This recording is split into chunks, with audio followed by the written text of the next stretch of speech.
Hey guys, check this out. I am officially now sponsored by Dubby. Dubby is a clean energy drink made to give you focus with no crash. If you guys are like me, you're always needing a burst of energy, especially with one with no crash. Dubby contains vitamins, amino acids, a nootropic, and 150 milligrams of caffeine. It keeps me awake with no jitters, guys. Check it out. Merch link is in the bio. Dubby. The Alliance blog, the Alliance blog, the Alliance blog. Alliance? If you put an S in front of Alliance, you have Salliance. That's me.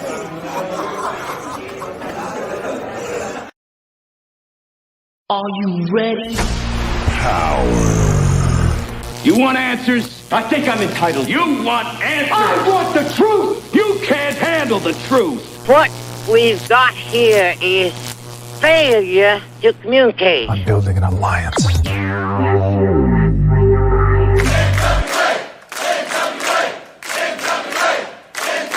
God bless the internet. Okay, let's party. It's showtime.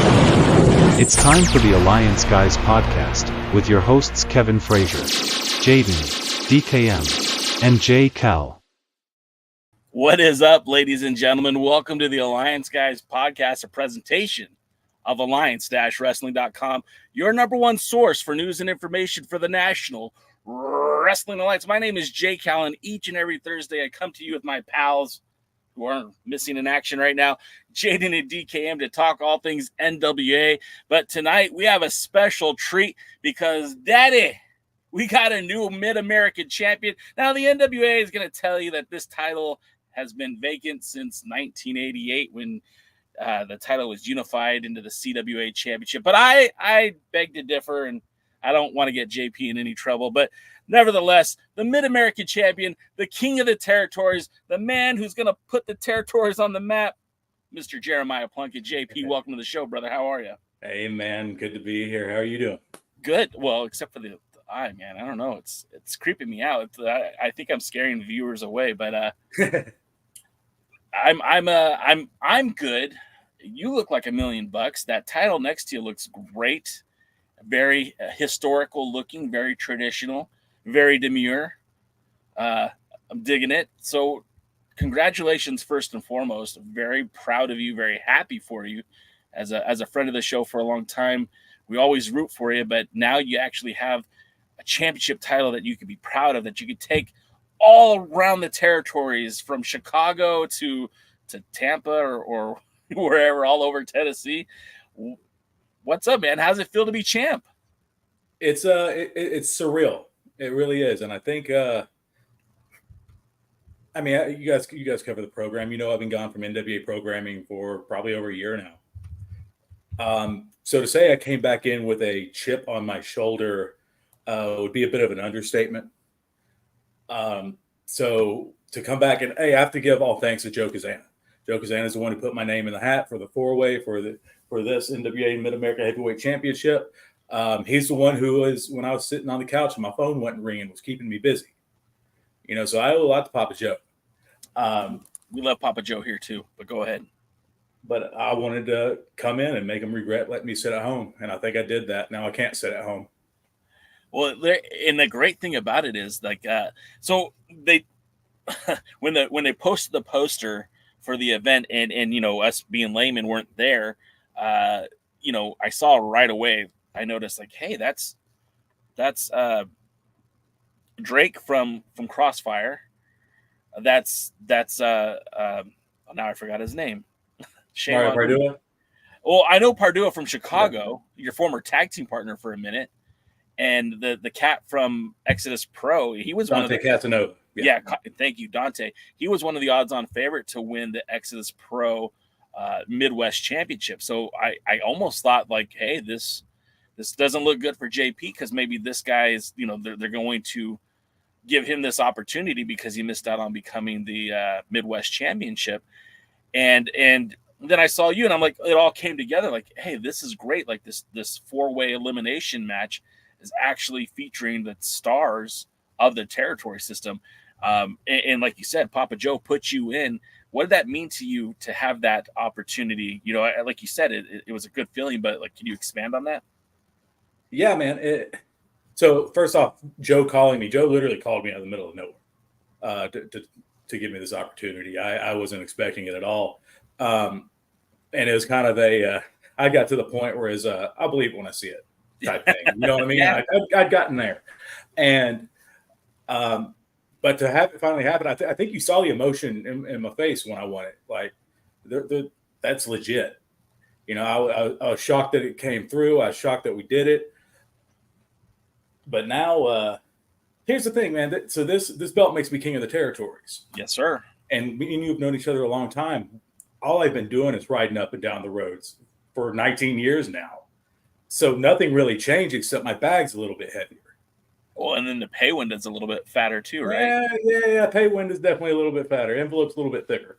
But it's all the same, man. Yeah. And like, I mean, look, we know that title is called the Mid-American title, and it's so perfectly apt that it's like this territory belt because a lot of the territories are operating in that middle of America, Tennessee, especially with both Crossfire and Joe Kazana promotions. But then, you know, just up the road, you've got, you know, NWA Chicago, you got Exodus Pro in Cleveland. I mean, those aren't short car rides, but they are very doable car rides. And you combine that with FTW down in Florida, and I know that they're not officially a licensed territory, but we're doing a lot of co-opting with the NWA. And then you've got World League Wrestling in St. Louis, and now we're hearing rumors that there might be a new territory in Texas. It's like, come on, JP, I hope you have a nice fuel efficient vehicle, because I think you're going to be doing a lot of driving, sir. Yeah, I'm gonna be doing a lot of traveling. I don't know if they'll all be behind the wheel of a car. I might have to get a seat in the plane, but no, sure. I mean, I'll burn the miles. I'll go wherever I need to go. And you're talking about this title, and you brought up Tennessee specifically. I grew up watching guys defend this belt. I grew up watching Dutch Mantell, who I trained under for a while. I grew up watching Tracy Smothers, who was my mentor, defend this title. I grew up watching Jeff Jarrett, who's my favorite wrestler, defend this title. You know what I mean? And obviously, you know, Jerry Lawler, Jackie Fargo, you know, a little bit before my time. Not so much Jerry. I saw Jerry with this title as well. But, Jackie Fargo, back to Buddy Rogers. I mean, this belt has been around the way, so who's. And you know me, I love the classic design too. Don't mess with perfection. Oh, yeah. You know, when I first saw it, I thought, oh, man, that's a miss. But the more I look at it, the more I like it. I'm just being completely transparent here. I saw it, and I thought, oh, man, they could have done something so much better with it. But the more I look at it, and the more like the significance of what it carries and what it means, like, it's growing on me a lot. And I'm just full transparency. I was like, you know, look, you've been around long enough to know, like, those Mountain State titles were always garbage. And I'm not saying that's that, but I'm saying, like, you know, obviously the NWA has an opportunity to pick and choose from the history. And like right now, the Royal Crown title represents the junior heavyweight championship. Obviously, the 10 pounds of gold, synonymous with the world's heavyweight championship for a very long time. Even the recognized national championship used to be an America's championship. So they have the opportunity to pick and choose what they want to do and how they want to recognize it. But the more that I see that Mid-American title, man, it's a real sexy design. And I know that sounds weird, but it's a sexy looking belt because it does pay so much homage to the old school. Well, and this represents the territories. And a little bit of history. Tennessee was the first territory, and Tennessee had the last territory to die. There you go. It started with the Welches way back in, I believe, the 20s or 30s, and it ended with USWA or Smoky Mountain. You can kind of go back and forth on which one, but I think USWA lasted a little bit longer in the late 90s. I think you're right. And you know, just to kind of further punctuate that, we saw that title, that lineage, end in 1988. Now, obviously, Mike Porter, main event, he called his title the Mid-American title. I know that that's not the same lineage, but somebody that I'm pretty confident that you stepped in the ring with, Kerry Awful from the Carnies, was the last recognized Mike Porter Mid-American champion. I didn't know that, actually. Yeah, just for shits and giggles, I would love to see you and Kerry Awful for the title, just to kind of seal that lineal championship, to me at least. Yeah. just for J-Cal, if you can just get that match done, I'd really appreciate it. Well, and talking about that era of the Mid-America Championship, the guys I did my training with, Mike Woods, Buzzed Up, Lee Condrey, all three held that very version of the Mid-America title. So that title does have a ton of significance for you. It does. Absolutely. 100%.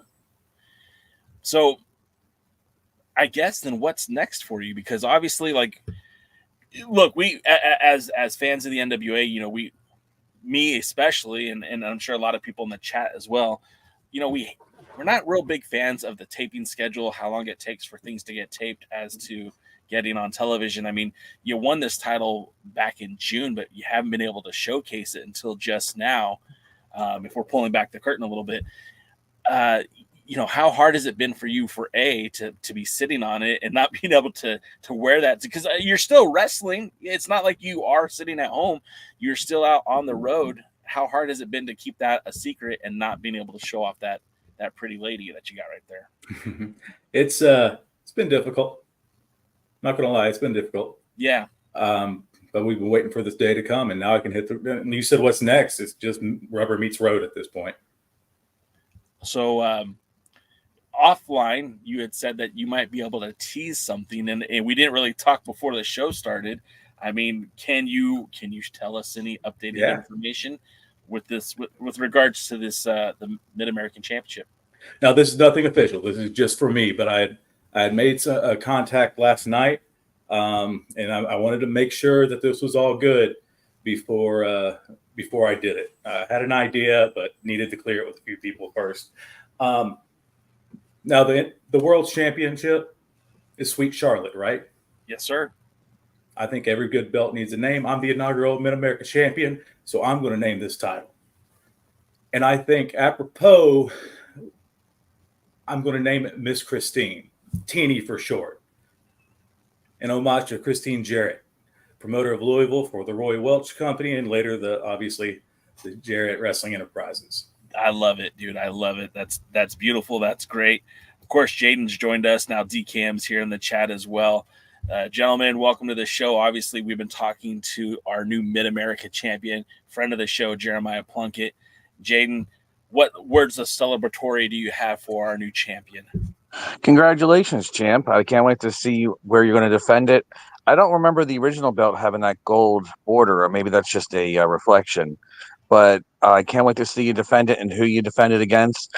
Everybody in the chat's a big fan of yours. Everybody in the Alliance guys, Jay's been talking about you forever and a day now and talking highly about you. I have old friends who have talked very highly about you, including one you might remember called Damian Wayne. Yeah. And yeah, so there's a lot of it's almost like I've known you without ever actually talking to you or meeting you, because I've heard enough about you, and I can't wait to see you dominate and defend that championship everywhere, and maybe even defend it against a couple former NWA champions to work your way up to maybe getting a title shot for the big gold. Hey, I'm all about that, man. Like I was telling J. Cal before you guys hopped on, at this point, I'm ready for rubber. Thanks, Boyo. I'm ready for the rubber to meet the road and just burn up a car and go everywhere and defend this title. Wherever they'll let me, I'll go. Do we have any dates lined up yet? I mean, has there been anything formal, I should say, formal title defenses lined up? Anybody calling looking for an opportunity? There's some people on social media absolutely throwing their names in hats. A lot of people. It's funny how many people started adding me on social media after this was announced. That was awful strange. Yeah. But no, nothing formal announced. I will say I've been on the phone more in the past few days than I have been in a while. So I am filling up some dates, but nothing I can say just yet. Yeah, understandable. DKM, you've been a very close ally of the NWA for many, many years. What do you think of the return of the Mid-American Championship, and what do you think about the new champion? Or maybe DKM's not here. Hello, can you hear me now? Now I can hear you. Okay, good. Well, it helps if you take the microphone off mute. Yes. Well, yes, I'm very excited. I was really hoping our good friend here, Plunkett, would win it. I still remember him back from the Saw days and other times. So I remember his TV title reign there and his NWA Southern title reign there. And I'm glad to see him back with the brand and holding a championship that, he can go to the territories and defend.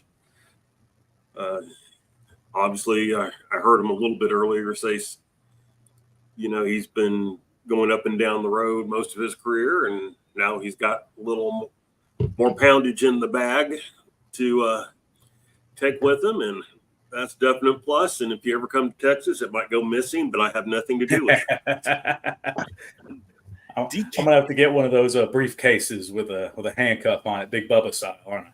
That and maybe one of those Apple eye tags or whatever they're called, the air tags, so that you could track it. Because I guarantee you, if DK's in the house, he's gonna be looking at that belt. There's a chance it will go missing. Is there anybody like we in the chat? They're kind of starting to throw out a few names like Over Metal has said Plunky versus Bam Bam Malone.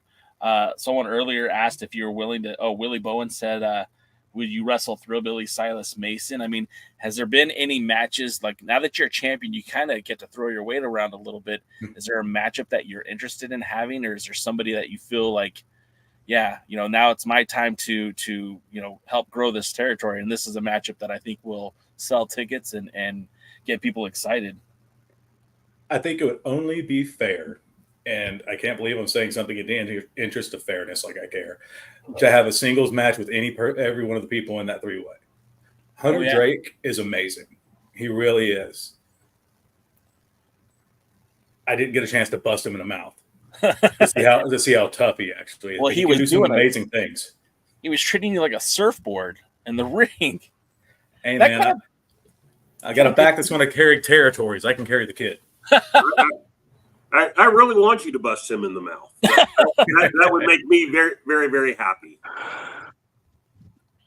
And I had said on when we did the NWA pre-show podcast, the Dante Casanova is extremely talented. He might have been the most well-rounded person in there. He has a really good look. He's deceptively large. Oh, that wasn't deceptive. He looked big. Right, but like seeing him on the poster, I didn't realize. And then we get in the ring, and I'm like, okay, you're not a small guy. And he's real fast too. Like he's fast and he's smooth. And then you got Mario Pardua, which, listen, man, something about him just rubs me the wrong way. It's probably the abs, but well, that's your former tag team partner. What happened there? I mean, he lost. You saw the match. He got beat. I thought he was a blue chipper. That's why I grabbed him for a tag team partner. I was like, hey, look at this guy. He's built. He can wrestle. And then he loses. It's like, I was wrong. I mean, you had a lot more success teaming with Alex Taylor than you did teaming with George Perdue. I will point that out. 100%. And you know what? I can drink beer with Alex Taylor. Because of the abs. Because of the abs, right? Well, I mean, Alex has them too, but he can drink beer and still have them. So I don't know how it happens. That's fair. I do like Perdue's look. I mean, I do. And I thought he showed quite a bit of skill in the ring. He probably impressed me the most of the other three that were in there. And so, but he's got that kind of weightlifter's body, But, our buddy here, Plunkett, he's got a wrestler's body. And there's a thing in boxing. You never want to be too muscled because it makes you too stiff. And, that goes back a long ways. They didn't like them to do too many weights because they felt like it made them too stiff and too hard. And you look at somebody like Steve Austin, who, when he started in the wrestling business, he was jacked. But when he became the best wrestler, he had he still had the muscle, but he had a wrestler's body. He didn't necessarily have that 6-pack of abs. And, when you're drinking 12 beers a night after each show, it's probably hard to keep them. I would think so. But, seriously, though, and I am trying to get to the fact that you do have a wrestler's body. You do have, what seems to be an ability to move into finesse in ways. Go break a little bit of kayfabe here. I felt that you got the best out of every guy that was in that match, and all of them looked good, and I give you probably 50% of the credit for that. I appreciate that. You had said something about what was it? Having a weightlifter's body versus having a wrestler's body. What's the old Buddy Rose shirt? I worked hard for this body. That's the sad part. Is like I work out really hard to look like this. Preach it, brother. Real quick, Poyo's been on fire in the chat, so I'm just going to throw some of these up so you get the good old-fashioned rib from Poyo. Plunky going to go up to Chicago and beat up Pardua. I think that's a foregone conclusion. I don't think that's you don't have to be a psychic to see that one coming. Poyo says, Pardua has a great look. Does he have the skill to back it up? Well, obviously not, or else he would be walking around with the Mid-American Championship. This one kind of hurt my feelings, so I'm sure it's going to bother you, JP. But Plunky has a swimmer's build. Walruses are swimmers, right?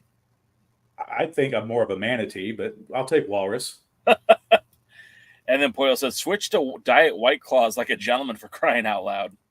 I have switched to tequila and soda water. Wow. I can't drink tequila. Get rid of the soda water and you're perfect. Well, not soda water. I'm sorry, just the carbonated water. No. Yeah. Oh, you're talking shooting straight tequila? No, I can get way too mad.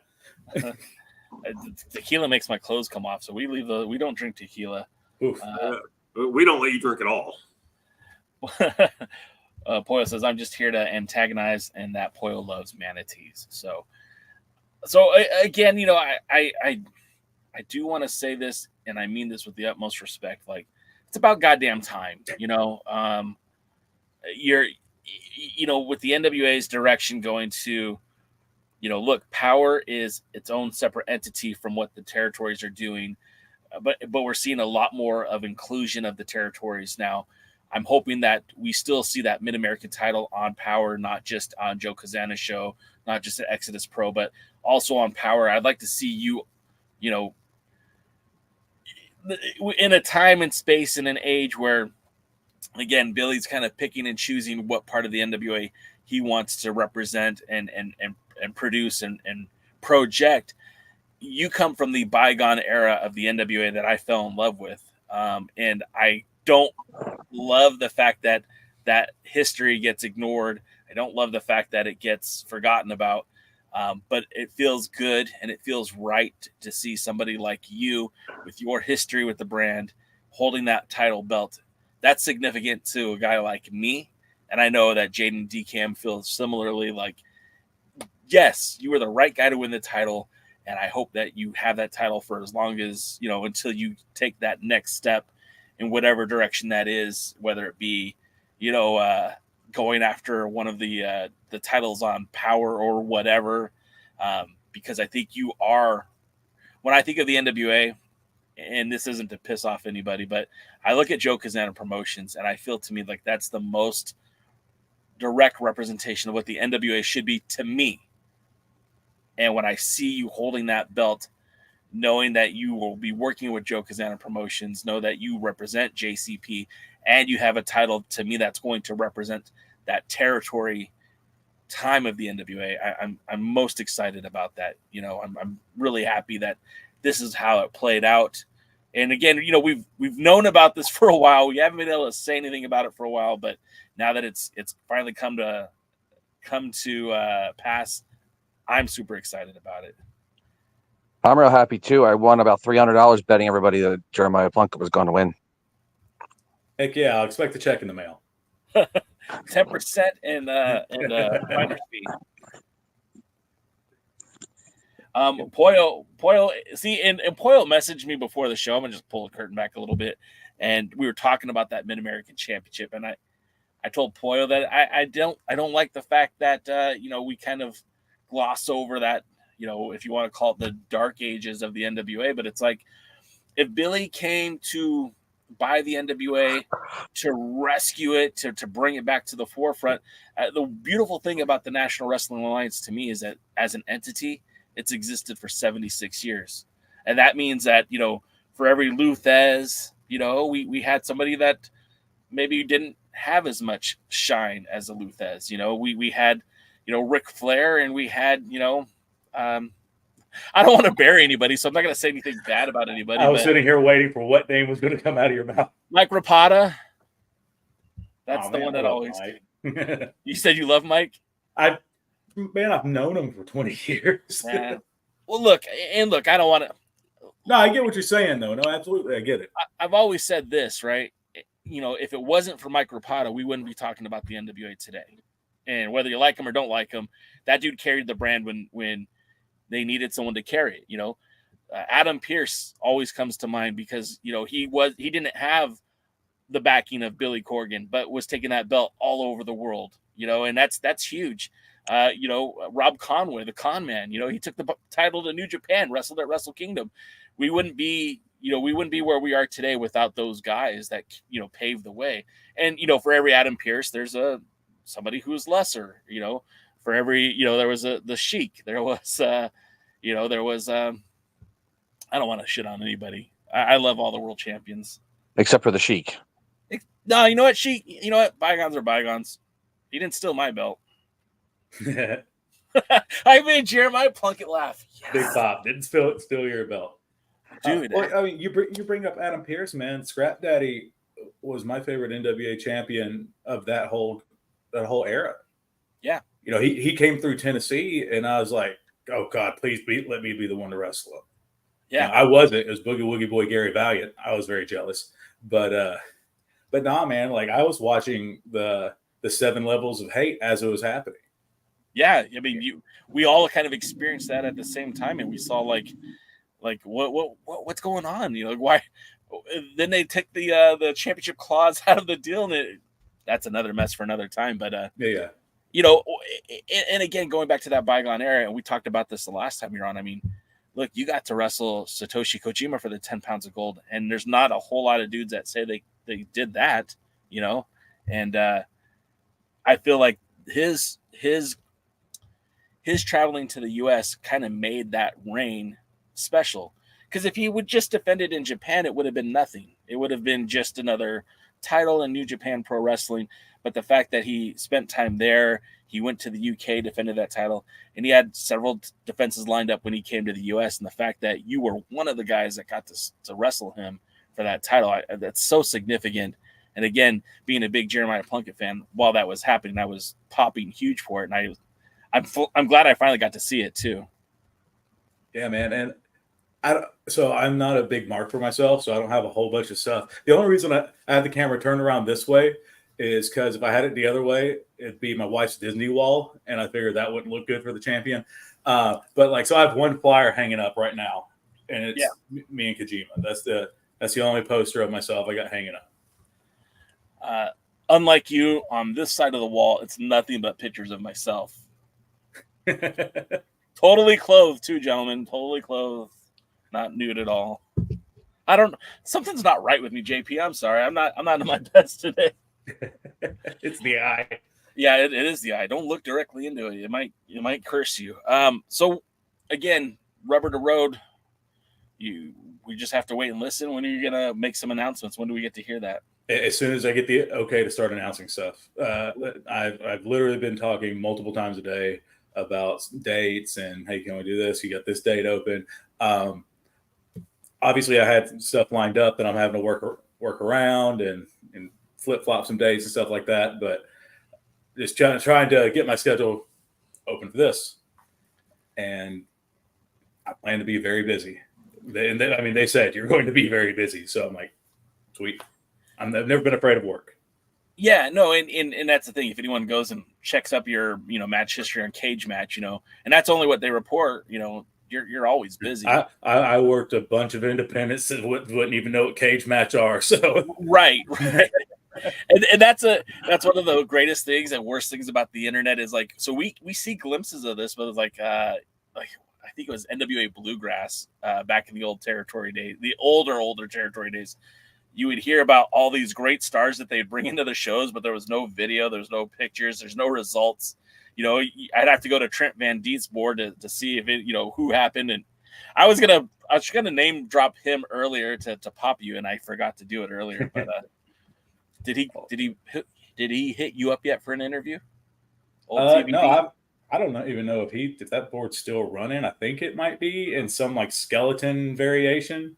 I went to that board to see the results from this show, and it wasn't there, and I was very disappointed. The last time, gosh, I can't even remember the last time I looked to see if that was still a thing. But I mean, it used to be popping, and everyone would read it and get mad. I'm sure it was the same for SoCal Uncensored and all that stuff. Oh yeah. No, and the boys who'd come on and post under names like. I mean, look, we had John Cena and Samoa Joe posting under names on the message board. That was good stuff. And I'm sure you guys had that out there too. 100%. So what can we plug for you? What can we put over? I know you still have some dates that maybe aren't title defenses, but what's next for you like in the immediate future? I've got a couple like local shows lined up. I was going to be this weekend in Arkansas doing a fanfare and show. Yeah. It was going to be me, Alex Taylor, and Deals, and that was going to be a little reunion, good time, and that got canceled at the last minute. So nothing this weekend. I'm just going to enjoy this, celebrate this, and hopefully line up a whole bunch of stuff for the coming months. But very incredible article written by our friend Paul Pratt. And also a good history on the Mid-American Championship for those not familiar over on the nationalwrestlingalliance.com. Yeah, absolutely. And like I said, Poyo gave me some homework to do before the show, and I should have had a link up here somewhere, but I don't. The other thing I wanted to say was, and now I'm drawing a blank. Thanks, Poyo. You ruined my concentration. Oh, Cattlesburg, are you? Has that happened yet? The event in Cattlesburg? It did. It about didn't. 30 minutes before bell time, a tornado darn near hit. Jeez! Lightning struck the ring truck. Those are pyrotechnics. I wish it was. It was terrifying. There's people in the ring truck too, trying to get out of the rain. That one of the guys over there. I think his name's Kyle. Now I forgot his name. I'm such a bad person right now. I can't remember anybody's names. He asked me years ago about booking you for his softball or baseball league. Joshua Kyle Gilbert, that's my guy. He asked me about you years ago, and I'm like, yeah, book him. Yeah, he's not far from you. Book him. And I think he was the one that booked you this time too. No, I believe so. Yeah. The promoter is Joe Pace for FTC Wrestling, but he said that we were specifically requested from somebody through there. And yeah, you had put me in touch with them. And yeah, no, we did it again this year. It was a lot more fun last year just because of the weather. Yeah, it's always fun out there. But like we did end up wrestling, but the infield of the ballpark was all wet. And dude, I had that infield dirt. It's like weird, kind of rocky. Yeah, I had that all over me the entire way home. Oh man, it was rough. It was the best shower when I finally got home. But yeah, right. That's like the $1 million shower. So you got some shows coming up this week. Let's plug at Plunk It Is. Plunkitis. You can thank Danny Deals for that name. Plunkitis. That's a good one. Deals, by the way, the Deal Man has taken care of your boy Jay a couple of times. I have no bad words to say about Danny Deals. He's all right in my book. I want him to come onto the show one of these days. He's a good dude, and I got nothing but respect and positive things to say about Danny Deals. We want to see the teeny on Power. We want to see the teeny all over the territory system, and we want to see you holding that title, being the champion. I really do appreciate your time, brother. And tell me what I could do for you. Tell me how I could help put you over right now. Guys, I mean, like I said, the dates are kind of being swapped around and stuff. I'm having to change up my schedule a little bit to line up some NWA dates. But I will say I like to work in a lot of local shows when I'm not being sent out somewhere. So I'm doing a lot of work with a company here in Tennessee called Tennessee All Pro Wrestling. And also doing a couple shows actually in my hometown, which never happens. I never get a short drive until this. But USWO and SAW are back and running occasionally. And I'll be working with them in October in Murfreesboro and December, unless that date changes. How wild is it for you to see USWO running in 2024? Extremely, and to see it not in a cracked out hotel. Well, that hotel's a luxury hotel now, by the way, and it blows my mind. The Stadium Inn. Did they blow it up and rebuild it, or how? The outside walls is all they kept. They ripped everything out and rebuilt the inside from scratch. Whatever happened to I can't remember his name. Oh, why does this happen to me? Ask you another time. Never mind. I got you. That's what happens when you drink your tequila without soda water. That's it. I wish I could blame tequila on this. It's just being old, I guess. Plunkett, don't get old, man. Don't do it. Brother, I am trying every day not to, and it gets harder and harder. I said the joke the other day that you told me when we were at I think it was the 75th, but it might have even been the Crockett Cup last year, that we're sitting there. I got to hang out with you guys after the show, and we're eating our food. And I'm like, man, I've known you for such a long time. And you said, yeah, I used to read your message boards when I was in high school. And I instantly just felt like I just turned into like a skeleton right there in front of you. I did forget I regretted that. No, dude, it was great. It made me feel bad. No, I get a pop. It made me laugh, and it still makes me laugh. I'm going to be 46 in November. I'm cool with that. I'm all right with that. Well, I've started getting I used to watch you when I was a kid from guys I'm wrestling. Oh, so man, I'm doing it too. We're all there. Yeah. Well, I appreciate your time, brother, and you look great. The belt looks even better, and I can't wait to see what happens next for you. Best of luck to you, JP. You're always been a good dude, and we're glad that you're finally getting some of the flowers now. I appreciate you guys. I appreciate you guys always rooting for me, even when things didn't look so good. Hey, man, you know what? We bet on winners here on the Alliance blog, and you proved it. You proved it. I'm glad Jaden finally won a bet on me. Appreciate it. Yeah. I bet on winners. You'd be surprised how many people bet against you. You'd be surprised how many people don't look for spoilers, too. Yeah. Yeah, kind of. Yeah. Mm. Thanks again, JP. Appreciate you guys. You have a good night. Have a good night. Thanks. Oops, sorry about that. I butchered that one. JP, I apologize, brother.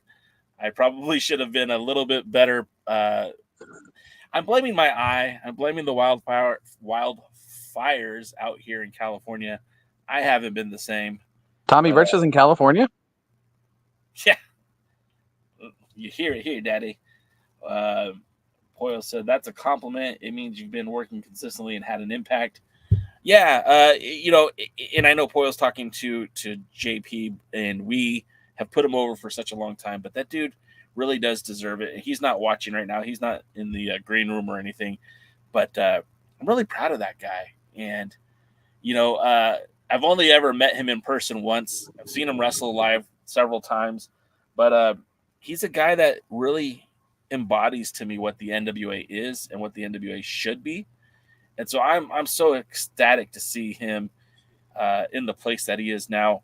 And I really hope that the territories back that belt. I hope the territories will book that title consistently, and we see more and more of Jeremiah Plunkett. Because not just because I think he's a good wrestler, not just because I consider him a friend, but I really feel like he's the kind of guy that can give back to the community.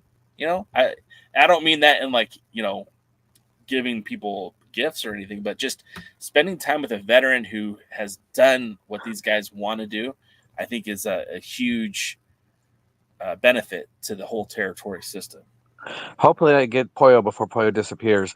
I accidentally bought the wrong PWI when I was trying to buy the PWI 500, and I saw your article in the PWI prior to that one with Cody Rhodes on the cover, and I wanted to give Pollo a nice little compliment. Red hair does you well.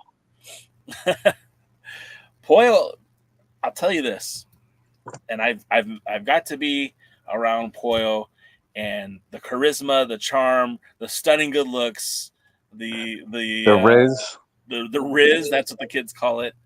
Very demure. No, there's nothing demure about Pollo Delmar. Nothing at all demure about Pollo Delmar. So Pollo has met my wife through social media, and the other day my daughter was saying something about Michelle, and she's like, "Oh, you're kind of demure." And my wife looked at my daughter, and I looked at my daughter, and what the hell did you just say? There's nothing demure about my wife. There's nothing demure about Pollo Delmar. Pollo should come back on the show again. Yes. I'd like to know what Pollo thinks about the NWA stars making the PWI 500. Hey, Jaden, Pollo's calling you out. Well, thank you so much. I love that he talks about how stunning I am and fails to mention what an incredible writer I am. I thought that was somebody else that wrote that article. No. I have to go back. I have to read that. I thought it was somebody named Paul. Paul. Hey, yeah, Paul's a bum. Pollo, that's where it's at. I have to go back. I must have misread that. Who wrote that? Pollo says he's just one wildfire. We have multiple Tommy Riches out here around LA. It's been crazy, man. Like I literally there's a fire that's like 20 minutes away from me. And not 20 minutes, 20 miles is what I meant to say. And the scary thing is where I live is considered a very high risk, and my insurance company just canceled on us because of all the fires. So that's great news. Days ago, Wrestling Observer Radio. So he went on a mini rant once again. What is that? What am I hearing? I don't know what you're hearing. I don't know what that was. That wasn't me. While you're doing that, and Pollo's talking to you, Jaden. Hold on. I'll pull it back up. Can you still hear me? Yeah. All right. I might disappear because sometimes it does that when I switch off the. It did it again just there. All right, hold on. I'll just go to the other phone so I can read it. All right. But I can read it to you. That's cool. Oh, yeah. I did send it to you, didn't I? Send me what? Now I'm so confused. The article with Pollo. No, I screenshotted it to send it to you. No, you didn't send it yet. Yes, I did. I sent it a couple days ago when I was sending the PWI things with the NWA. Oh, shit. Yeah, he did. Yeah, right, see? Well, hey, I've been sick for a few days. Leave me alone. A few days. When was the last time you weren't sick? Well, that's what I thought. Yeah, well, a lot of entertaining TV as I'm scrolling through my messages to see that request. Pollo, when are you coming back on our show? As I'm speaking to one person in the chat, hey Pollo, when are you gonna come back on? DK, how you been, man? Hey, how have you been, man? Surviving. I watched Power this week, so it may be shocking that I'm surviving, but I'm going to be Right. honest. I like 3 out of the 4 matches on Power. So what match did you not like? I don't like garbage matches. I love a good street fight. That wasn't one. That was just a hardcore garbage match. Although I was very surprised to see that much blood. I will say that. I enjoyed Power this week. The match that I on the pre-party, the match that I declared the bathroom break would have been Brian Idol and Carson Drake, because I'm not really a fan of either one of those guys. But as I was doing my cardio today in the gym, I watched that match and I was actually pretty happy with it. All things considered, neither one of those guys is a baby face to me. And Idol kind of got a good reaction out of the local audience. The match itself was pretty back and forth. And Idol took some high risk moves. It was a fun match, but that would have been the match I thought I would have liked the least this week. I was fine with the hardcore match. I agree with you. It wasn't a street fight, and I don't particularly like garbage matches, but I have a soft spot for Ella Envy, and most things that she does is good. Yeah, we know all about you being in love with Ella Envy. So, is Ella short for Eleanor? It probably was at one time, but like so many names, I think it's become its own. Because I've certainly known people where that was their name. I've known Bellas. I've known a lot of Bellas, and not the twins, but just the name Bella. Right. Yeah, I've known a few. In fact, a coworker I had named her daughter Bella. Is Bella short for Bellinor? The Puyo article, by the way, is with Mariah May at the picture, the one I sent you. Oh, yeah. Okay. You're right. So, but yeah, I don't dislike Brian Idol as much as you do. Nobody dislikes him as much as I do, apparently. I would not say I'm a fan per se, but, I think he has a role, and I think he fits his role well. And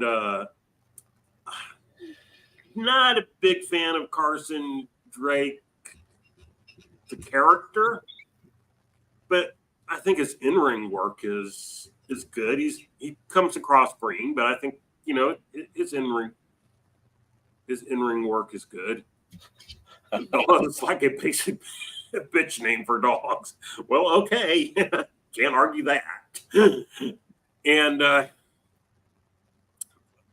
whatever I was talking about just flew out the window. No, seriously, Carson Drake. I think in the ring, I like him better than I like the character Carson Drake. I like the 4-way that we talked about earlier. I'm gonna be honest. I'm not a what was his name? Hunter Drake. Was that the guy? Yeah, Hunter Drake. Yeah, he kind of made me sad. And just, I don't know. I guess this is my old school thing. As I always get guys that look like I did when I was like 21 shouldn't be in the wrestling ring. I look at it was Hunter Drake, right? That was his name. I think so. Because I know there's another. I think there's a third Drake in the brand in the NWA in Crossfire. Drake, it's Hunter Drake's brother. I think also works for Crossfire, and like I feel like there is definitely a place for both of them in the NWA. I feel like Hunter Drake would lend himself to the junior heavyweight division very much. He is a much smaller talent, and like Jeremiah Plunkett is not the biggest guy in the building, but he kind of dwarfed Hunter Drake, and not in a way that I would prefer. And of course, in a ring where you had Dante Casanova, the guy looks like a mini version of The Rock. I mean, he was just built so much bigger than everyone else in the ring. And Pardua looked great too. I really did. I could appreciate what Hunter Drake was trying to bring to the show, but I felt like he was, and I don't mean to say it in a negative way. He was just the smallest guy in the ring, and kind of took me out of the match a little bit. I mean, put him in the ring with Hendricks, and you probably got something there. Yeah.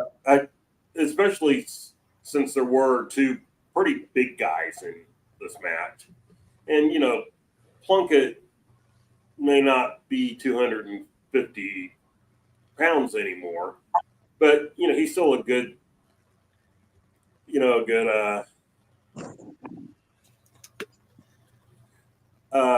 still a good sized guy, and so it didn't work for me, and so, but obviously I love Plunkett. I thought he was perfect for the match. I thought he was perfect for the title.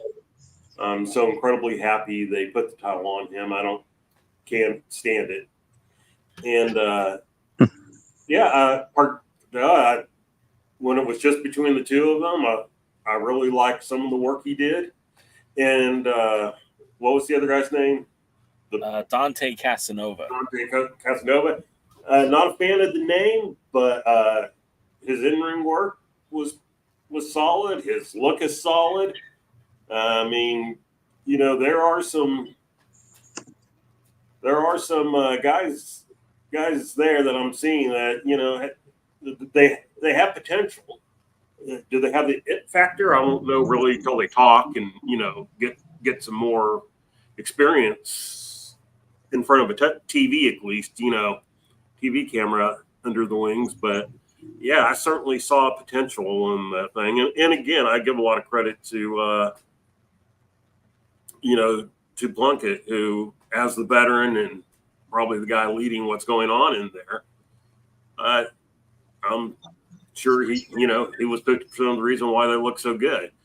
And I was very happy with that match. I was okay with Carson Drake Idol as far as the match was concerned. I got into it a little bit. I mean, I didn't get up and go use the restroom or find something to eat or grumpy cat it. I enjoyed it for what it was. The national title, man, I like Boz. That was a good match. I thought that match was good. My only complaint was with the 10-minute time limit. It kind of ended out of nowhere, which is kind of how Latimer and EC3's matches tend to go now. So they kind of end out of nowhere. And, but yeah, for as long as it went, I liked that. That was a good match. That brought back memories. Go ahead. And I like the Page sisters, and I like Ella MV, and based on Discord, I like Samantha Starr better than most people. Yeah, I do too. She gets a bad rap, I think. What? Look, I out of the four girls, I think she, I would rank her 4 out of the 4, but I don't think she's as bad as some of the chat has been saying. I feel like she does a pretty good job. And like, look, I don't know how much the neck brace hinders her ability in the ring. Like, of course, it's a gimmick, right? But I don't know how much of that is actually a hindrance in the ring. But like, when you put her in the ring with Kenzie and Kylie, who are both on the smaller size, and I'm not saying that either Ella or Samantha are bigger, but Samantha is, she's a bigger athlete. And I'm not saying that in a negative way. I think she's gorgeous. But the way that, she manhandled Kylie, it's like, yeah, that's what she should be doing. Like, that's what she should be doing. I mean, I agree. And I agree with Pollo here that I think working with Ella will do wonders for her. But yeah, I mean, I was in the Discord, and people didn't seem to think she had much going for her. And it was like, I'm not saying like you, I would put her fourth out of the 4 women in there, but when you look at the 4 women in there, you got the world women's champion, you got a multi-time women's tag team champion, and you got kind of a Roxy prodigy in Kylie. Well, and again, sorry, I don't mean to interrupt you, but I think Kylie's probably the best female talent in the NWA. I think she has so much potential that there are a lot of good women in the NWA in terms of wrestling and ability, but just give Kylie another 2 or 3 years and she's going to be dominant. She's going to be scary at it. I mean, think about how far Kenzie came since she first wrestled Camille for the title. And you give Kylie that same amount of time, and I think look, if Kylie, for a 19-year-old, 19, 20, I don't know, she was 19, I don't know when her birthday is. Man, that girl has the chance to become, honest talk here, in my opinion, she has a chance to become like a WWE superstar, where it's truly a superstar, Yeah. So I think she talks well. When we saw her live in Forney, the way she reacted with the crowd and even us when talking to her and everything, this girl she has it. And I hope her career takes off the way I think it can. Yeah. Well, she has it. I'm sure there's some ointments and some antibiotics that could help now. Well, maybe. Hold check. Wait. Boy, I agree with you, DKM. Everyone touch the ground to make sure hell hasn't frozen over. No, it apparently just came. It's just now in the woods of California. Yeah, no, it really is. With Tommy Rich. Yeah, with Tommy Rich. We got lots of Tommy Riches out here. Yeah, but like again, going back to the women, one of the things and Poyo's here, so Poyo, I was complaining to Poyo through text messages earlier. I was in her DMs. And I said something to the fact of like, I didn't like how some of the NWA pick and choose the history. Anyways, the only thing that I would complain about this week's wrestling is that we just saw Kenzie and Kylie pick up the victory in this, extreme match, this hardcore match, whatever you want to call it, street fight. And then we go on to the 76 where the It Girls are challenging for the tag titles. And I don't know, man. I just feel like, continuity should matter. Wins and losses should matter. And like, if the It Girls got defeated in this match, what is the match that propels them into the title match? Now, if there is a title, another match that we haven't seen yet, then of course I'm going to eat my words. But if there isn't, it just leaves a really weird taste in my mouth that, they went from losing to getting a title shot. How are they failing upwards? It's happened before in the NWA, especially.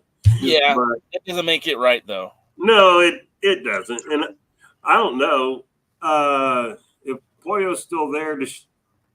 Are there more episodes from the territory? Oh, yeah. Well, so we know that next week there is the tag team title match between Charity King and Danny B and Charity King. We know that they have a title defense against, I believe it's La Rosa Negra and Ruthie J. I think that's the matchup. There are more matches from the territories next week. I just don't know which ones. Okay.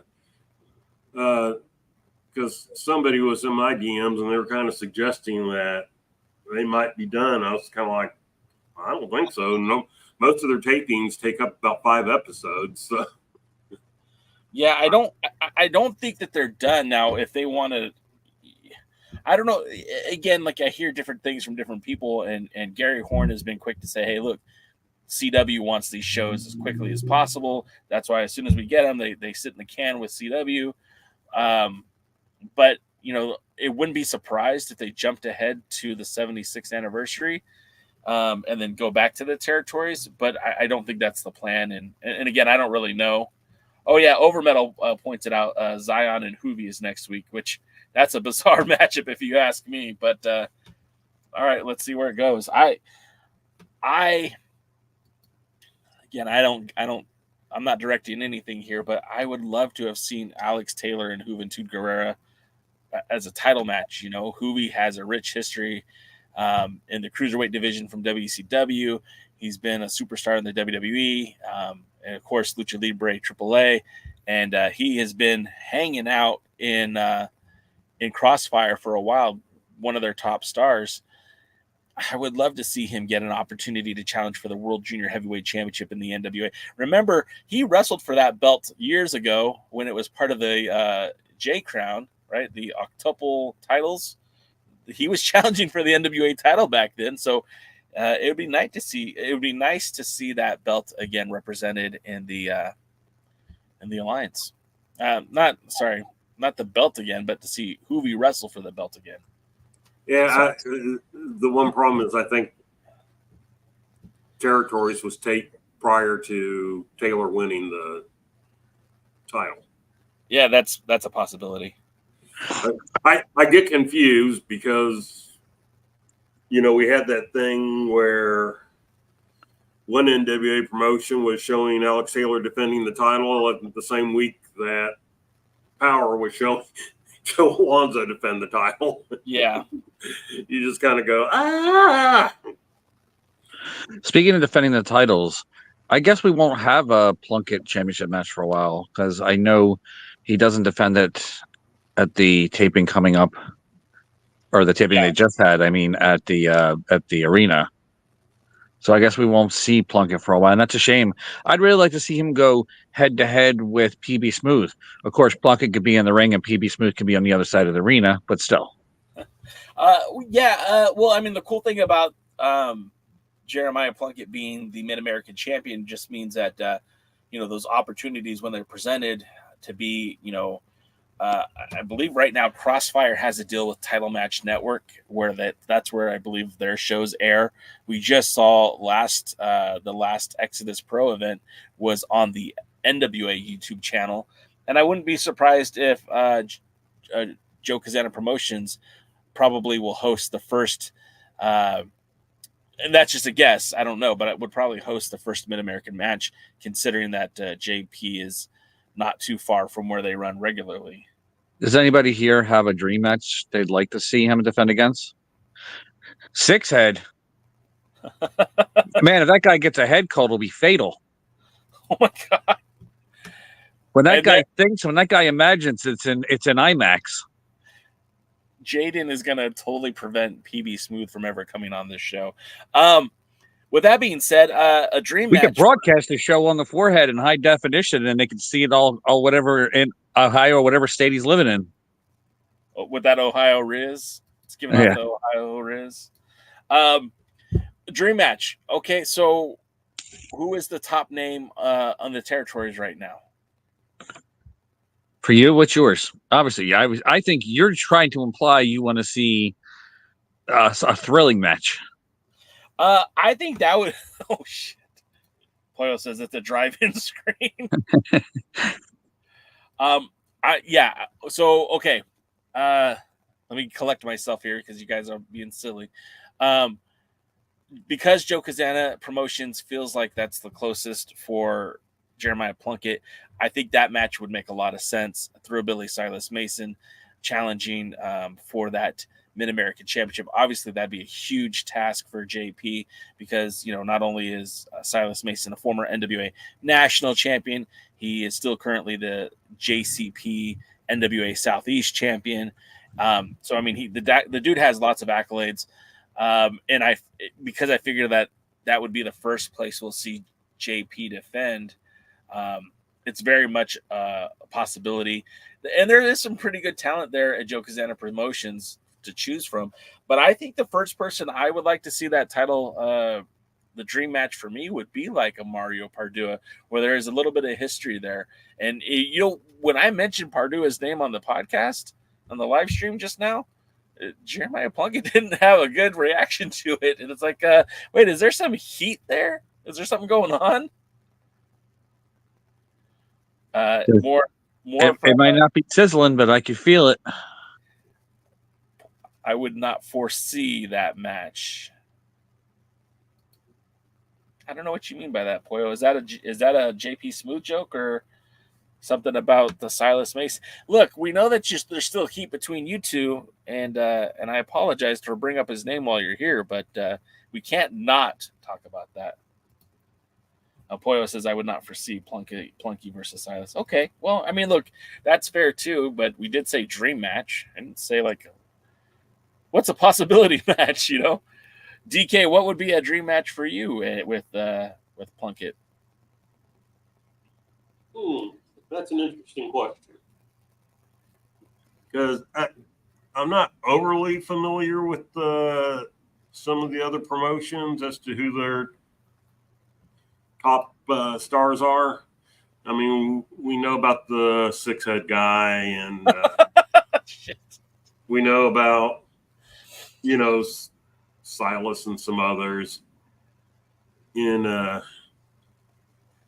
probably, Hoovy. I mean, I think that would be a good match. Hoovy? Yeah. Yeah, okay. Okay. I like it. Do you want to hear mine? I do. No. But Poyo just points out that she thinks that Plunkett is most likely to defend against rising stars rather than the existing champs. That's just their perception. What about mine? Mine's a rising star. Let's hear it. Damian Wayne. Ooh. I mean, I love it. I think the NWA would like Damian Wayne. Why do you think the NWA would like Damian Wayne? Because he can do the stuff that needs to be, but he could also wrestle, and he's got size. He knows what he's doing. He's educated. He's smart. And I've never seen Clear W before. And it's just water. Just water. Maybe you should get some W. Help with that mental focus. Those nootropics. I had so much W before the show. I've had like 3 doses of a lot of caffeine today, and I don't think I can do any more. No such thing as too much caffeine. I want to sleep tonight. Yeah, I just thought of another PB Smooth joke. All right, let's go. When he gets a brainstorm, it's like Hiroshima. Oh my god. Oh my god. From the chat, some of the suggestions in the chat. Overmetal says Plunky versus Bam Bam Malone. I'll be honest, Overmetal, I'm not familiar with Bam Bam Malone. In Discord, why don't you put a match of his or where I could go see saw him in Texas. We did? Yeah, he won the 4-way. Oh, okay. The big guy. Yeah, he's at average size, but he won the 4-way non-televised match. Okay. And that okay, yeah. All right. Rosville says Brock. He's also, by the way, a former IHWE tag team champion. I keep hearing about this IHWE everywhere I look. I'm seeing more, hearing more. David Valentine says Plunky versus Mims would be great for business. I like Mims a lot. I can't wait to see what's next for Mims. I'm not going to,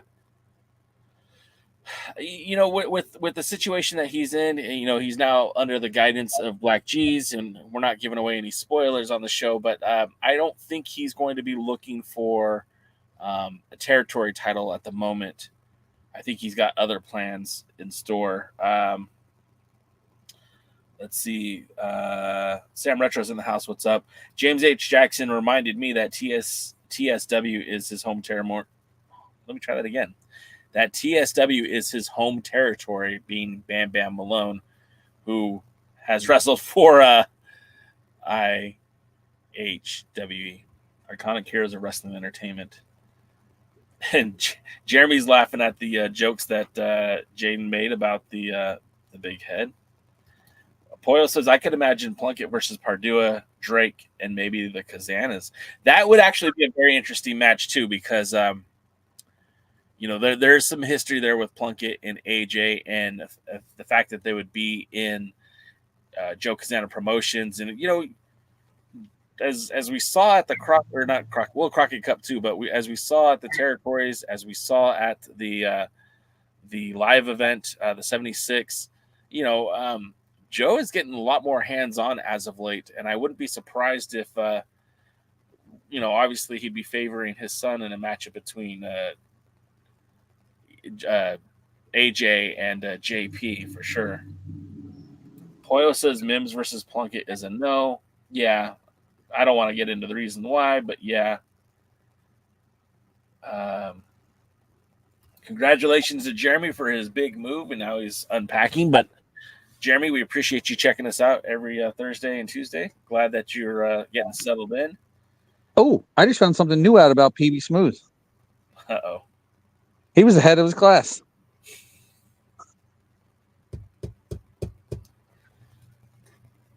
All right. Yeah, he actually got kicked out for being too headstrong. I don't know if I'm supposed to sell it or not sell it. I don't know what's funnier. Yeah, all right, whatever. It's just because it takes 40 minutes and $40 on an Uber to go from his eyebrows to the top of his head.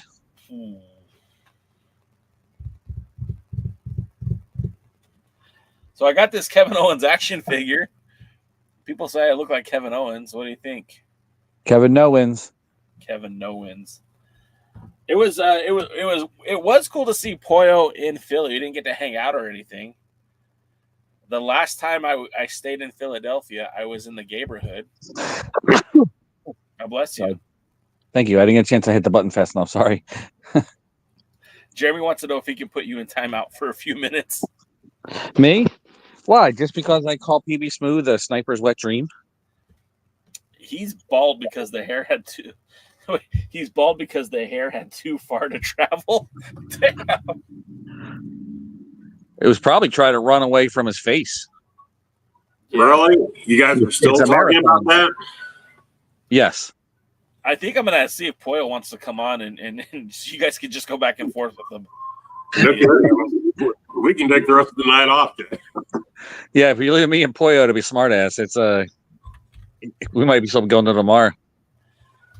I'm going to send it. Poyo, I'm going to send you an invite if you want to come on. If you don't, that's cool too. Let me see. I got to remember how to do it. It's not that one. There it is. Oh, you don't even know your name. You know what? I do know my name. I'm not doing great today, guys. I'm not my best right now. I'm trying. I didn't call out. I still showed up to work. Don't I get a cookie or something? I just ate a cookie not long ago, so no. How about a cheesecake? Ooh, I want cheesecake. I had the best cheesecake. I'm talking about food as if I could eat right now. Why can't you eat? Oh, my stomach's currently not happy with me. I'm sorry. Yeah, it thought, all Mexican food for lunch was not the best option. Maybe a little bit too much red chili. Wait, let me ask you guys a question real quick. And I definitely want to hear what you were going to say, but I thought this last night because I had taquitos for dinner last night. What do you eat with taquitos? Because neither one of you like guacamole. I sometimes will dip them in salsa. Sometimes I'll eat them straight up. Sometimes dip them in sour cream. Usually salsa, though. Salsa and sour cream. DK, what about you? Either straight up or with red chili sauce. I had New Mexico red chili sauce. Sure.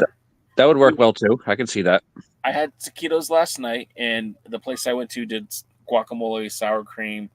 And the sour cream part was kind of weird for me. Like, I didn't enjoy the sour cream part. And obviously, you guys don't like guacamole, and I get it. I do love guacamole, and it tastes like, to me, that's the perfect combination. I understand you guys don't like that. And in the Some chat, people like their white baby shit all over their food. sure. Sam Retro said definitely sour cream. Overmetal said queso. Queso, ooh, good one. Overmetal, give me a props on that one. That's I want some queso and Yeah, no, that sounds kind of good to me. Okay. yeah. So yeah, I don't know if Pollo's going to take the invitation or not. I sent it to Pollo's X account. It probably takes a while to get over PB Smooth's head before Pollo will be able to get it. All right, welcome to the show, Paul Pratt, everybody. I thought you avoided Pollo. Well, she wasn't available, so I decided I would join. Well, we're just looking for someone to carry the show for us, so that's why we invited you. Look, I want to point out that I love hanging around with PB Smooth because it makes this to this look absolutely normal. If you measure from his eyebrows to the crown of his head, it would be the equivalent if I went from here to like somewhere back here. Jeez. It's amazing. Who's playing a recorder real quick? That's what I want to know. It's not me. It's not me. Okay. Sorry for mine. I'm never the recorder. It's for mine. I'll mute. I don't think many people caught that. Property of National Wrestling Alliance. By the way, you can get this at nationalwrestlingalliance.com. Click shop. I've got an order in with Danny Deals, and I should be getting some 76 merch because didn't have the old boy size when I went to go look at the shirts. Really? Yeah. Well, now that I'm a smaller size, like I didn't want to buy a 2X. I wanted to buy an XL. And we didn't have that? All sold out.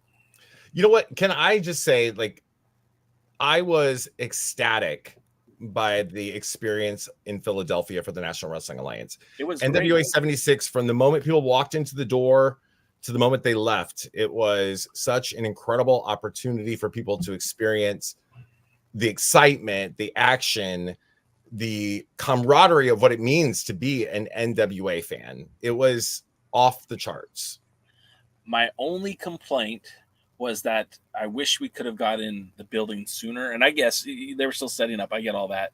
But like there was such that huge area where there was a lot of fans interacting with some of the talent. And, it would have been really cool to go in and say hi to the talents or maybe buy, get autographs or photos or whatever. And that's the only, drawback I had to the event. I've never had been to ECW Arena before, the 2300. So that was kind of like a pilgrimage for me to be there. It's the most bizarre thing, right? Like, because everybody's going into the restrooms to take photos. Yeah. And that was, I did a selfie by myself because I didn't want to, hey buddy, can you take a picture of me? Yeah, I think that was a good way to go. But for any of the fans who've never been to the 2300 Arena, ECW Arena, there's a whole big wall in both restrooms that says ECW on it. And I didn't actually even take a photo in front of it, which kind of makes me mad, but everybody else did.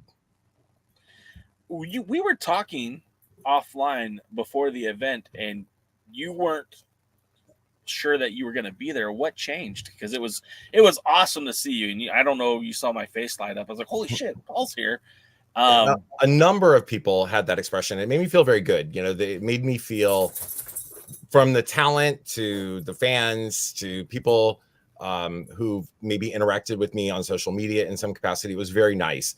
I was pretty certain I was going to be there, but the flight wasn't confirmed until like literally the last minute. And yet you didn't come to Texas. I did not come to Texas.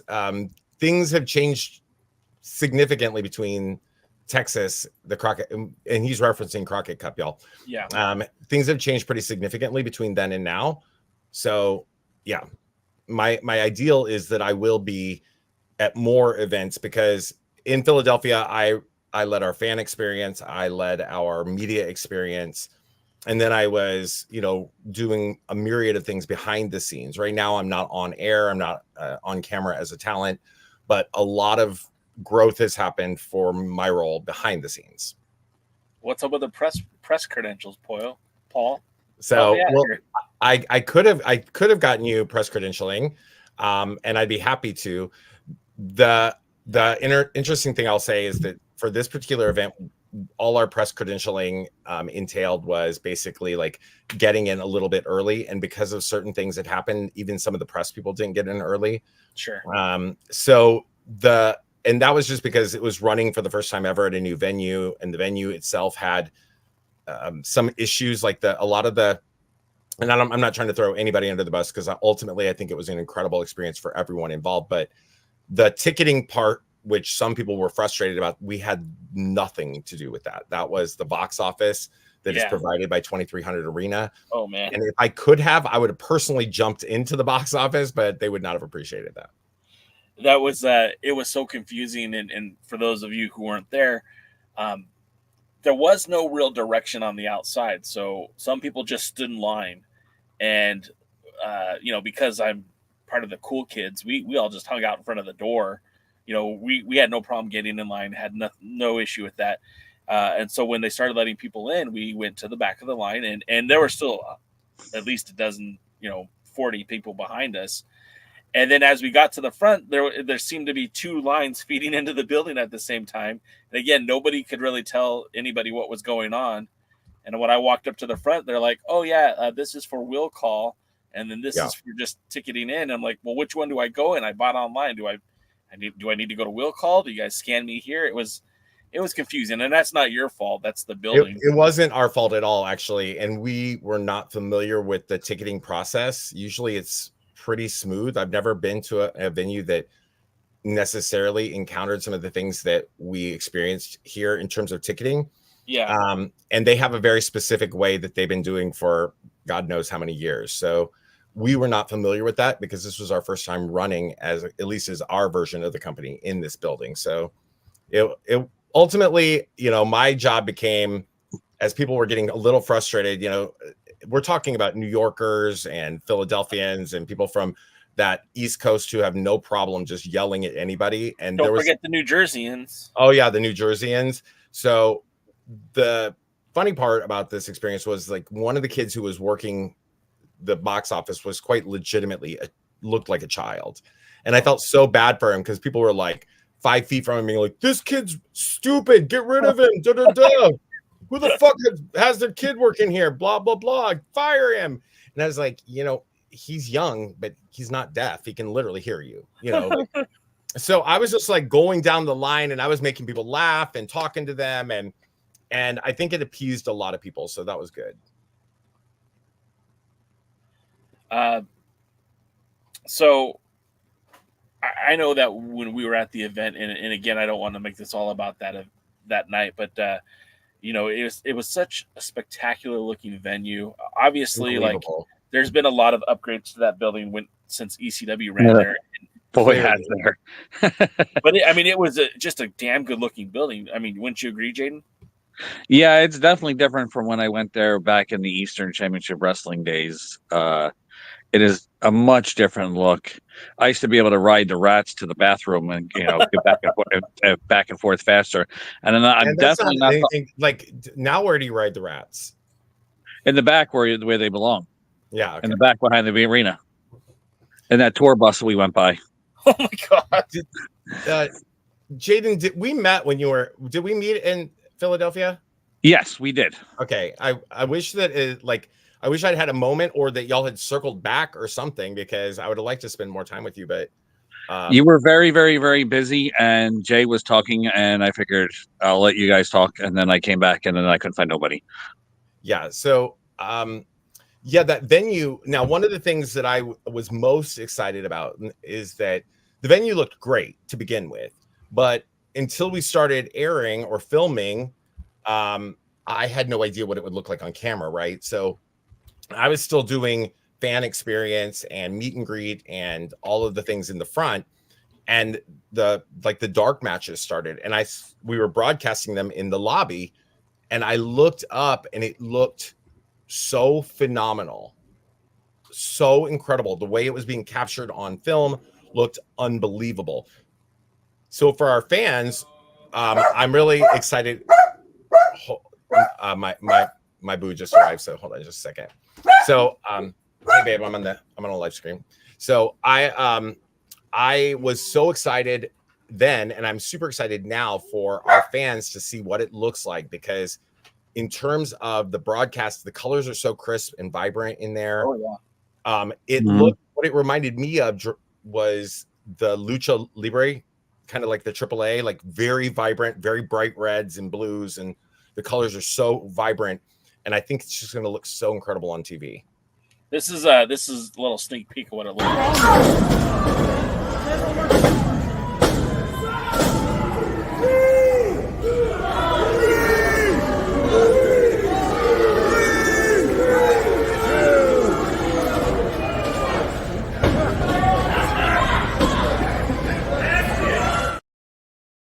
Just such a it did, and it looks even honestly, it looks even better with the professional setup, because the camera angles and everything is so good. You know, one of the things that I will say, of course, we're not at liberty to talk about anything that happened there, right? I'm not allowed to talk about any of that, but one of the things that I will tell people is that it turned out that one of the matches that I was most excited about as it was happening and the most enthused for turned out to be something that I was absolutely like, what is this even doing on this show? And that was Andrew Love versus Gags the Gimp. The crowd was so into it. They were so into it, and I can't wait for that to make it on TV. I hope that it comes across. What's funny is so you know, I'm a SoCal guy. Of course. I live near the metropolitan areas of San Diego and Los Angeles. I'm in somewhere in the probably middle. have many gimps in your area. Yeah, probably. I mean, look, I'm not far from Palm Springs either, but how dare you? Those elderly gimps, leave them out of this. I will. They're gimps for a couple reasons. For real? What was really funny is that there's a wrestling promotion in Southern California called SoCal Pro, basically San Diego based. Two of the talents that work there now live on the East Coast, and they're out of wrestling completely. But they were the tag team champions, and because Gags the Gimp was there, somebody that they've known from their past, they showed up. And I'm walking in the building, and I see both of them, and it's been about 15 years since I've seen the other one of those guys. It's like, holy shit, Duke, Destro, what is up, dude? It was such a cool moment. Like, Destro didn't really remember me, and that's fine. We didn't have a relationship, but Duke is a guy that I've really, really appreciated, liked, somebody who I thought was very good, just never really got that right momentum. And he was a guy that I felt like he could have been a bigger deal than what he was, and he's been in Philly for like the last 15 years or so. So it was kind of cool to see both those guys there, and it's like completely like it was weird. Like, it was weird seeing Paul there when I wasn't expecting Paul. It was cool to see those two guys, and I even got to see Jaden. I had a similar experience too, because somebody I work with here in California randomly walked through the door, and I was just like, what are you doing here? You know what I mean? And so it was a fun night, and I felt like, for being a card that, honestly, because of the way we had to roll it out, and you mentioned it earlier on the live stream, like, our relationship with the CW is amazing in so many ways, but there's other elements of it that are just what it is. Like, we have to film things far in advance. We have to, it kind of like ruins some of the chronology of what we're showing now is not what's chronologically current. And so it's a challenge for people, but being that we were not able to completely detail what this card was going to be and promote it the way we would have if it was a pay-per-view event where everybody had to know what it was so that they'd buy in, this show turned out to be, it exceeded all expectations. I think it exceeded every expectation. The venue, the attendance, we were the most well-attended professional wrestling event at 2300 Arena in 3 years. I felt like there was a huge walk-up too. Like, there probably was. Earlier in the day, we had spent, we collectively, the Alliance guys, were over at the Suplex Vintage Wrestling store, which if you haven't ever been, it's amazing. I highly recommend anyone to go check it out. But while we were there, you know, we saw a few NWA fans, very limited, right? It wasn't a lot. There's two guys Were you there wearing for the WWE pay-per-view? So PLE? I mean, we watched it, but like you know, so last year at the 75th anniversary, we did this whole get together because I knew that a lot of us were going to be there. So we did like we called it the Alliance Wrestling Summit. I would have brought you a shirt had I known you'd been there. And it's like, yeah, it's just like a cool thing where we hang out and get food and talk wrestling and hang out and enjoy camaraderie and all that good stuff. And I didn't really plan anything for this year because it felt like I didn't feel like there was going to be a lot of us there. And then at the last minute, more and more people were like, yeah, I'm going to be there. And I was like, well, sweet. So I didn't know what to do. And I'm like, well, and I've been busy with so many other projects that I didn't really put a lot of effort into it. And Chris, the villain, says, hey, let's go to the Suplex. And I'm like, sure, okay, we'll check it out.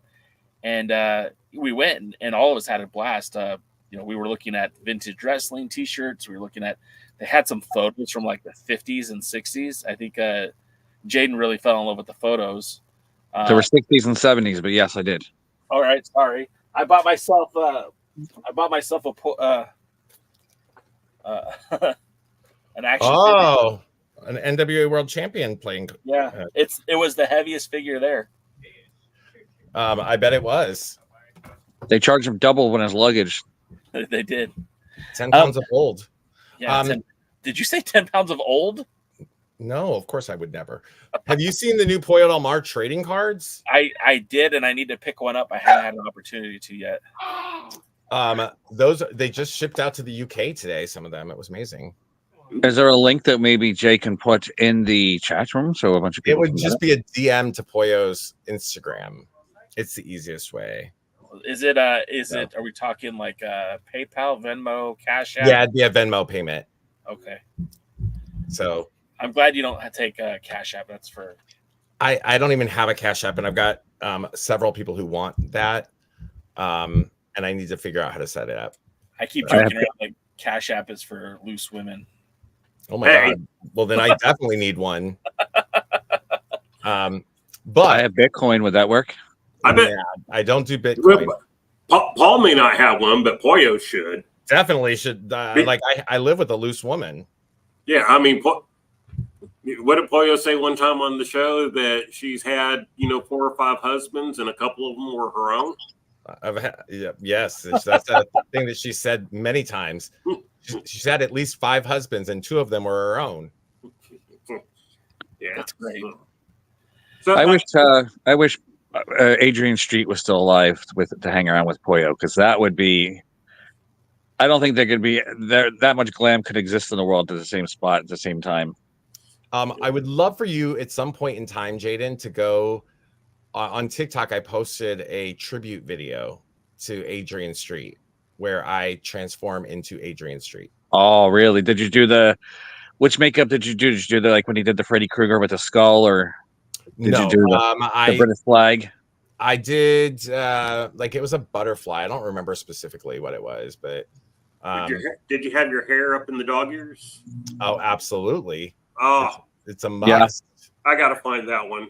Adrian, find that one, DK, and send it to Jay so he can put it up here. Jay can look for it. I'm looking for it right now. I just scrolled past my fabulous moolah.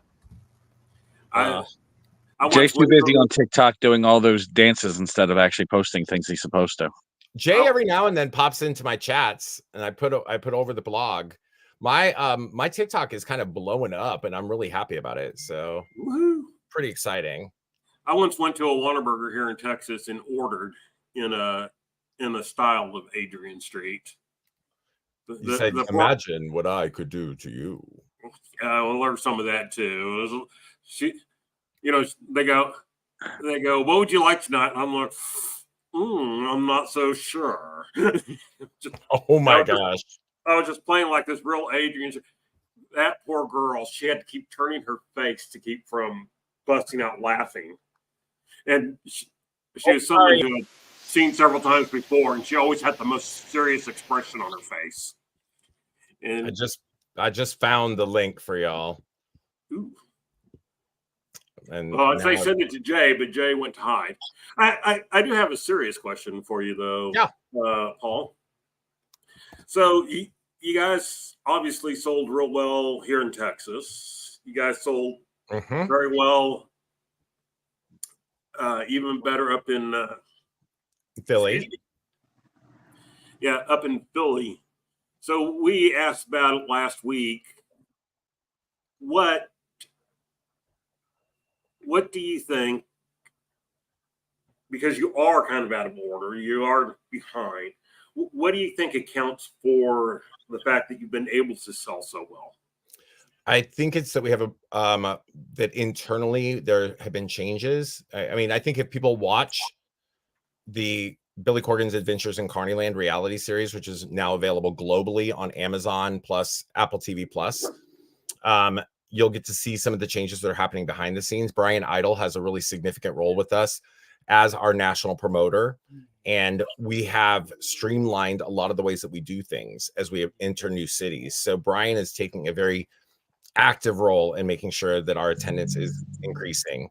So that is, I mean, that's a definite big part of it for sure. So also Brian's buying all the tickets? No, Brian is not buying all the tickets, but Brian is able to go into a lot of these towns that we're coming to and work on the street at a localized level, which is really helpful. You know, for example, you know, Jay mentioned your event at Suplex and in Suplex Vintage in Philly, and we had done some stuff with them in advance, and we had gone into Philadelphia the day before and done an event, a charity event at a Walmart while we were there. And so, you know, there's other things that we're doing that are actually able to boost our exposure. And we've got people on different elements of our internal team who are really hitting their stride right now, I think. And we're beginning to gel as a team and figure out everybody's strengths. And if there's an area of opportunity for us to help others on the team improve, or we need to kind of like, you know, rally the forces, we're doing that as well. It's a very concerted team effort. And I think that we're starting to really see the fruits of it, you know, come in. Paul, would it be okay for me to share that TikTok video? We could do it right here if you're okay with it. I just shared it. Oh, no, I mean, I'm literally going to share it on the screen. Oh, okay. I see what you're saying. I'm watching it right now, and it is awesome. I mean, he nailed it. Well, Exotic Adrian Street, one of my favorites. All right, and here we go.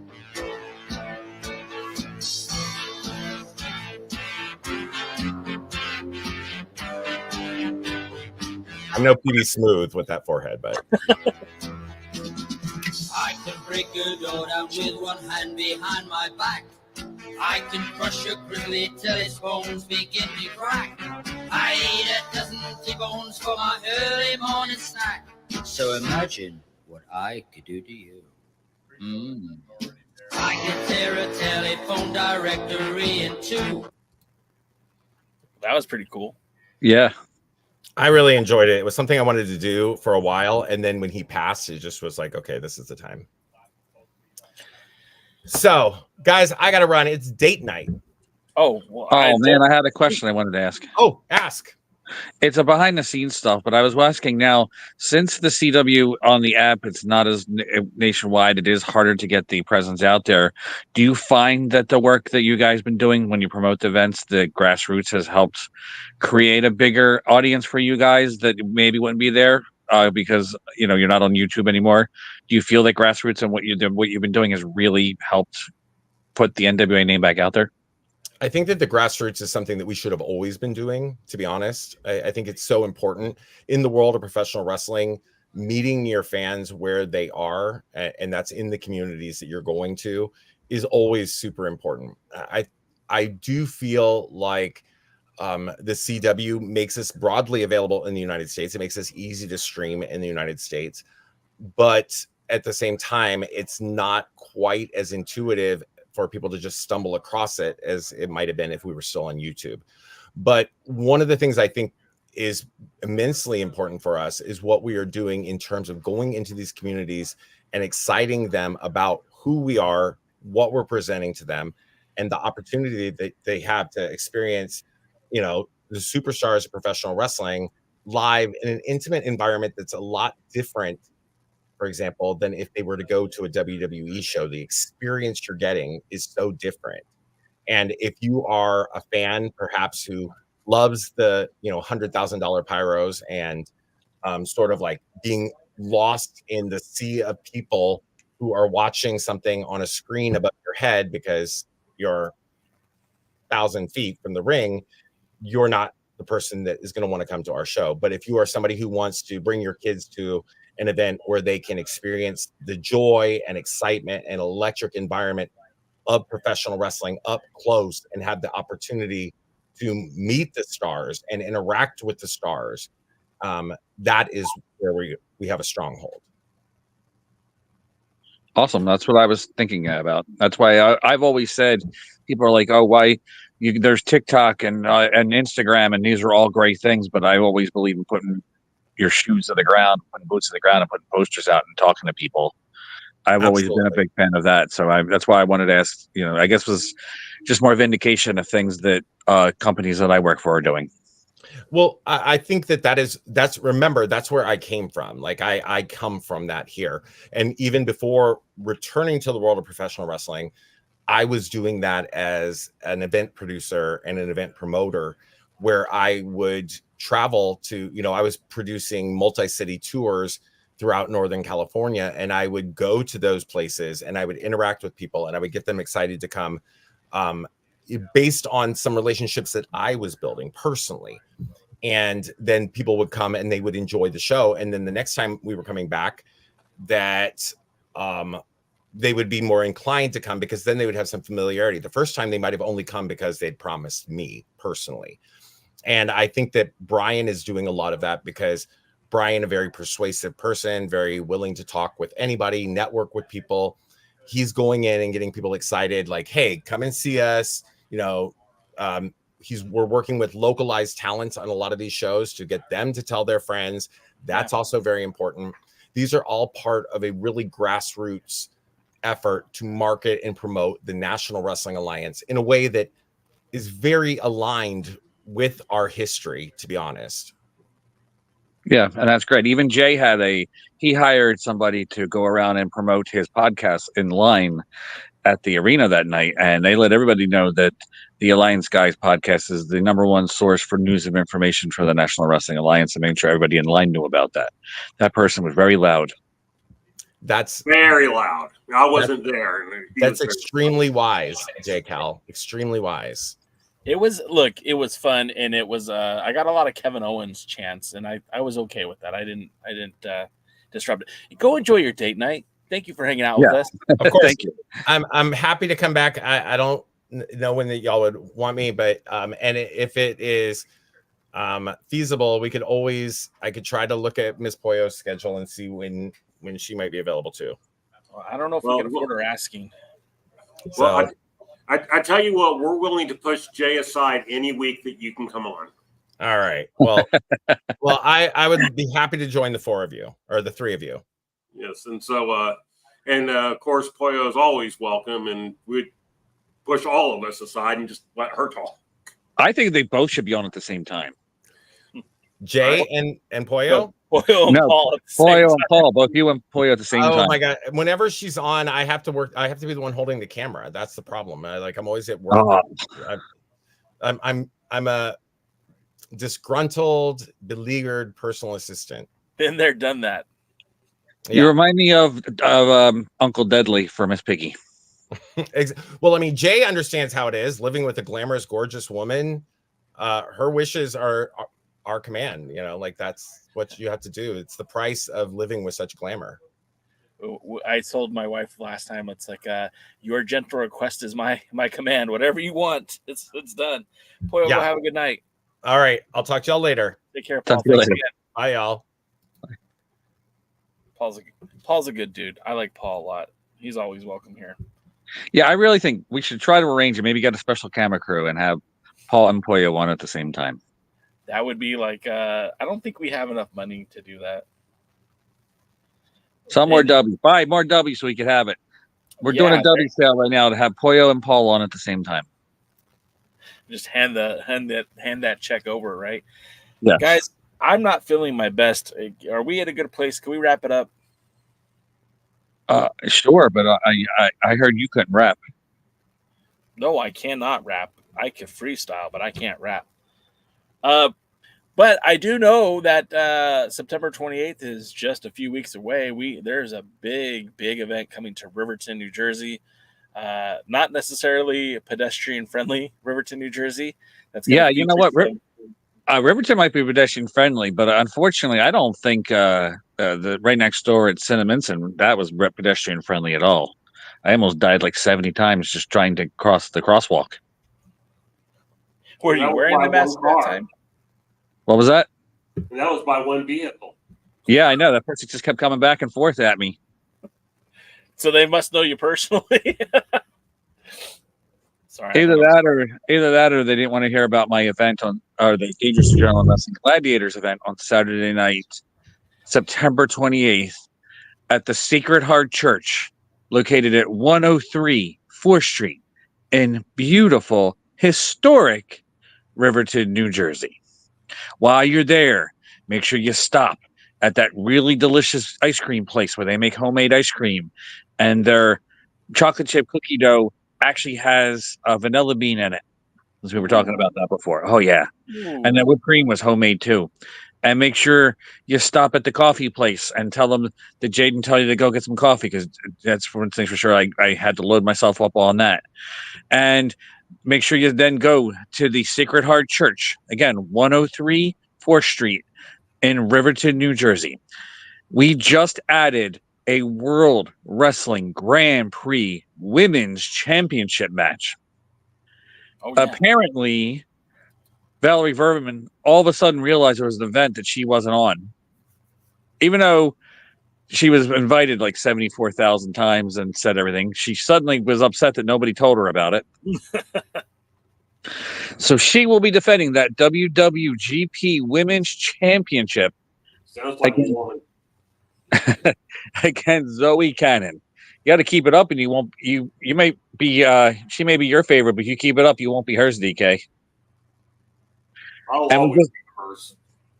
We just posted a couple of videos, both with Zoe Cannon and Valerie Verman, on the Instagram and the YouTube page.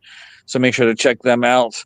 So that was just added. That's going to be a Cannon event there at that awesome World Wrestling Grand Prix Women's Championship match. Plus, you'll see the World Wrestling Grand Prix Heavyweight Championship as David Goldie defend against the indigenous Pat Sawyer. And Pat Sawyer's video has a lot of views on Instagram right now. So there's a lot of fans of Pat Sawyer. Hopefully they all come see him get a championship match against Goldie for the WWGP Championship.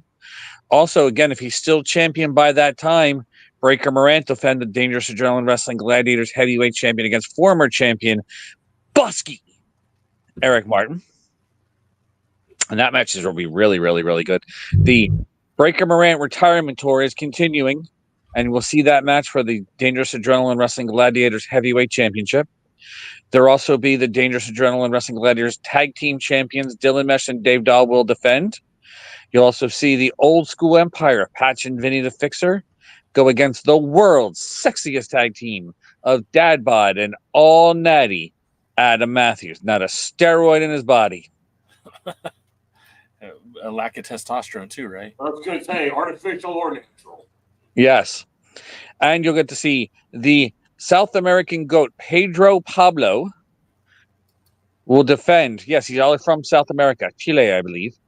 Will be going against Marvelous, one of the most popular wrestlers in Dangerous Adrenaline Wrestling Gladiators. You'll see a whole lot of great wrestling action. Of course, Daredevil Dave Dahl will be there. You make sure you get your tickets. Tell your friends, tell your wife, tell your enemy, hide your kids, hide your wife, and hide them in the trunk to bring them to the event. I don't care how you get them there. Get them to the Dangerous Adrenaline Wrestling Gladiator event, because you can buy the entire chair, but you're only going to need the You know what I'm going to do this weekend? Sleep. I'm going to go see Green Day with the Smashing Pumpkins, Rancid, and the Linda Lindas. Okay. Yeah, so you can go see the boss. Bring a Bring a Billy Corgan Fierce bass player sign for me. We'll work on that. All right, guys, that's going to do it for us this week. Again, really appreciate the conversation. Really appreciate you guys hanging out with us. Props to Paul for jumping in and talking some NWA. Even more props to Jeremiah Plunkett, who was the worst kept secret in the history of wrestling. So proud of that dude. So happy to have him as the Mid-American champion. And we will follow what he's doing and make sure that we're reporting on that at alliance-wrestling.com. We also will be reporting on what happens at Dangerous Adrenaline Wrestling Gladiators at, alliance-wrestling.com. And when there is news with regards to the IHWE, we'll be talking about that at alliance-wrestling.com. If you haven't done so already, go follow the social media links. I'm putting out more content now than I ever have before.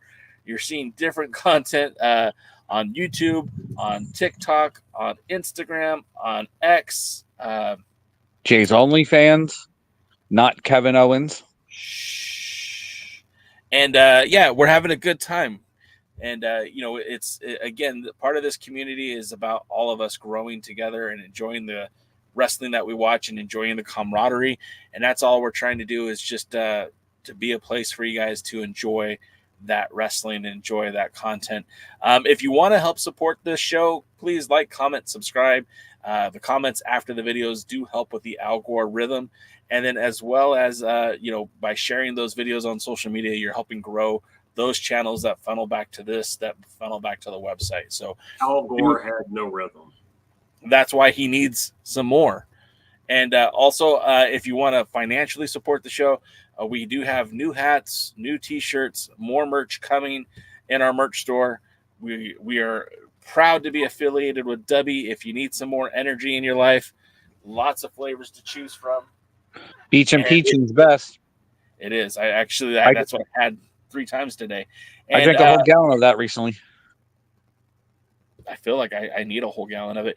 And if you're looking for a title trophy for your fantasy football league, which I know that's just started this week, a lot of fantasy leagues are picking up. If you don't have a trophy to commemorate your league, then what are you doing? You get a trophy, you get a title belt, or maybe not for your fantasy sports, but for like your business Salesman of the Month award. Trophy Smack can help you out with that, and they are proud to be partnering with us, and we're proud to be partnering with them. So that's it. That's the show. Thank you, everybody. We'll see you on Tuesday for the pre-party. And until next time, we'll see you at the matches. Thanks for joining the stream. This has been a presentation of alliance-wrestling.com. We genuinely appreciate your support. Would you consider subscribing so you'll never miss a future episode? I'd also like to remind you we do a live stream every Tuesday at 5 p.m. before NWA Power. You can find us on social media at The Alliance Blog. And until next time, we are The Alliance.